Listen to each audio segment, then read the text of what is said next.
often a notion we have as people of being in our head. There's an in here and an out there, but in Ingold's reality, there is no in here and out there. There just is. We just are these things in the world, and so his theory of lines is not the placement of our life being a line placed upon the landscape of the world. The lines of our life are literally ingrained through the world. And again, this theory is very, very broad and really quite abstract, but it really is quite surprising how well it ties into the construction of mountain bike trails with the navigating of building skill. A skill is a large part of the theory of lines, and it requires that we sort of learn and navigate. We create new lines, we fix new lines, we see how lines play out, and then from that we are able to expand the creation of our lines and become better adept at doing that. It really is hard to kind of get to the essence of some of this, and I had trying to sort of talking to my co-hosts to get their views on this. It does take time to delve deep into this, and some of them struggle to really put what some of their actions and motivations were into actual words. This resulted in sometimes quite a bit of bewilderment, and they were unsure how exactly to respond to the question. So some common sort of responses were yeah,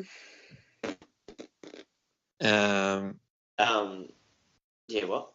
I don't know what to say about that, really. This area really does penetrate very, very deeply into the human psyche, and it's very hard to get sort of conscious responses to the forces that play out in this field. Comments that my co-hosts made, it's possible to see where these parallels are, and again, like communities of practice, it's quite striking where they are.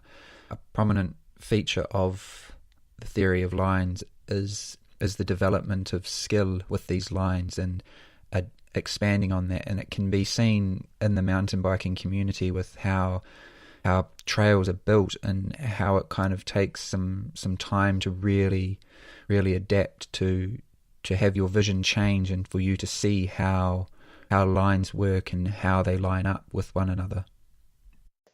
That's like once you actually get the chance, because you ride them in small segments as you're trying to do it just to have a look, and then by the time you get it all the way through, and once you've got that, you can let off the brakes and kind of flow with it.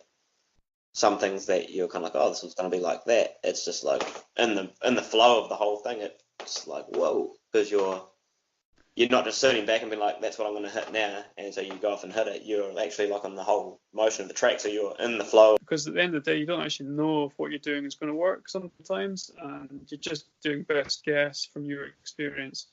And I guess you do, and everybody's got different experiences and ridden different stuff. So you do have to bring it all together into one kind of melting pot, and then work together there to kind of figure out what's going to work best for that terrain you've got. So, and there's never a right or wrong answer. It's just kind of.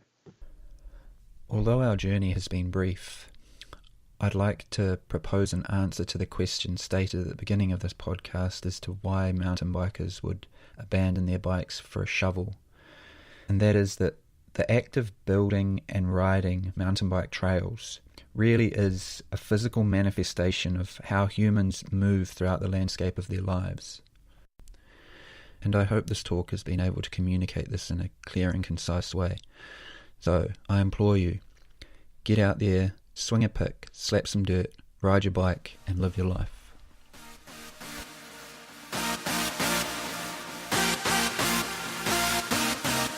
Alrighty guys, thanks for joining us today. I hope that podcast somewhat made sense. Big shout out to Emerson, Lucas and Pang for their time and energy.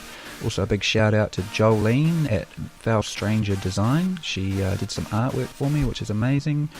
And if you'd like to follow us on Instagram, you can do that at The Uncomfortable Thrill. Or if you want to support the podcast, you can do that at patreon.com/The Uncomfortable Thrill. Cheers guys. Peace out.